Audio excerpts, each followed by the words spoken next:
Hey everybody, it's Becky from cuddlefairy.com, and today I have got a Christmas hat on. I'm sat next to the Christmas tree to give you my best tips for hosting a Christmas dinner party. So I have been hosting Christmas dinner parties for a while, and I remember my first ones and I was kind of a nervous wreck about it. I had two major concerns. One, I was going to poison my guests with raw turkey. And two, how in the world was I going to get all of this food to be cooked and finished cooking at the exact same time? So it caused myself a lot of stress, and I know other people feel this way, especially if it's only your first or second time hosting a big dinner like Christmas dinner. So today I'm going to give you my top tips so that you can put the nerves away and enjoy the day yourself. Host and enjoy. That is the key. It's your Christmas too.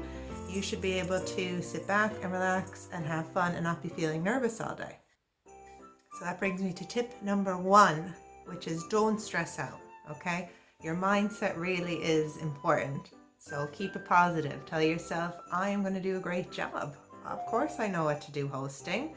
I've listened to Cuddle Fairy's tips. I am ready. It is going to be a great day, and keep that in the front of your mind, because if you worry and you let yourself get worried, then that's the focus of your mind and it kind of ruins the day. And a lot of times we bring out what's in our minds, and you don't want that. We want this to be a good dinner, so keep the mindset positive. That brings us to tip number two, which is being organized and making lists. I make 3 lists when I'm hosting Christmas dinner or another dinner party that's of that magnitude. List number 1 is what I'm going to serve for the day. It's my full menu in detail. So every little piece of the menu should be written down. For example, say I'm making my lemon cheesecake for dessert. Under dessert, I'd have lemon cheesecake and strawberry coulis. That way I'm not going to somehow forget the strawberry coulis. I have it written on the list. So in this list of what you're making, be detailed, right? Every detail. If you're using a topping on something or any little part of a recipe, add it on this list so you know fully what needs to be there. List number 2 is the shopping list. So once I have my menu, what I'm going to make, I use that to write my shopping list. And again, keep this detailed. Using the cheesecake, don't just write lemons for the cheesecake, write how many. 7 lemons, because when you go to the shop, you want to have everything you need. That way there's no panic running to the shop for something that you forgot. So we want our menu and a very detailed shopping list. So that way on the day you have everything you need, and that's one stress aside. List number 3 is the key to everything being cooked at the same time and not being panicked on the day. And what I do is, it is a cooking times list. So say for example you want to serve your meal at 2 o'clock. You have to start by counting back from 2 o'clock. And a lot of people might make, say, turkey and ham. So go online, calculate your cooking time for the turkey, figure out how long that's going to take to cook, and count backwards from 2 o'clock. And don't forget to leave some time for the turkey to rest. Write it all out, so that way on the day you're literally just following your own list of times. So turkey goes in at 10 o'clock, potatoes get turned on at 1 o'clock, whatever the case may be, you go through your list, no worries. And when you're going to serve the food, you can have your menu list there handy as well. What I have done in the past is we finished the meal and I realized I left the roast potatoes in the oven, just forgot to serve them. So if you have your menu list handy, you make sure everything actually goes out and you haven't left something in an oven or in a press or forgot to put something out. It serves as a checklist on the day as well.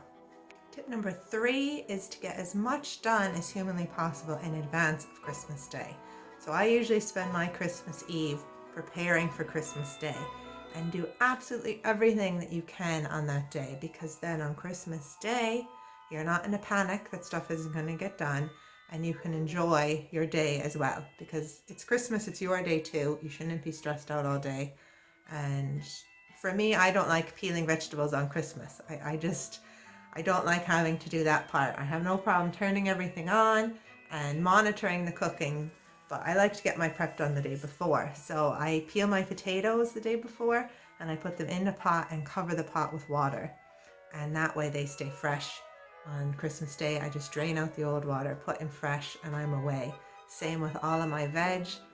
Stuffing can be made the day in advance. I set the table the day before. As much as you can do the day before is going to make Christmas Day go much, much smoother.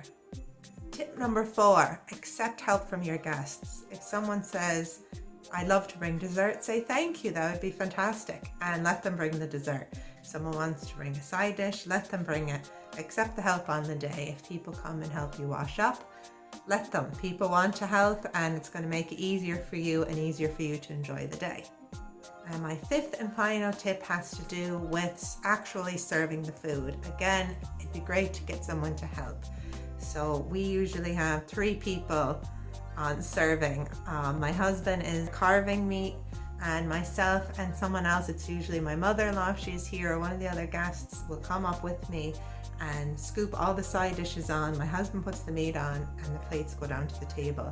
I only try to do about 2 plates at a time and brought to the table so that the plate is hot when it gets there. If you lay out 10 plates on a counter and try to dish all 10 plates at once, by the time it gets to the table, the food has gone cold. Part of that, keeping the food hot, another tip would be to put the plates in the oven. So when the turkeys come out, the oven will still be warm. You can stick the plates in there and they'll warm up with the oven off, just into a warm oven. And you can also warm your gravy bowl. I put boiled water into the gravy bowl for a couple of minutes to sit there before I pour the gravy in, and that'll make it stay warm a little bit longer. So get help and warm up your plates in advance, and everyone will get a nice hot dinner.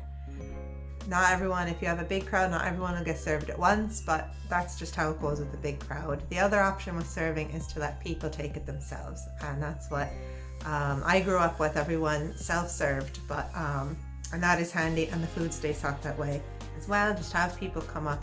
I always send people up to get their own seconds, and people are comfortable doing that, which is great, and it saves you having to go around with rounds of food as well. So I hope you have a great Christmas, and I hope your dinner party goes really well. Thanks for watching. Bye.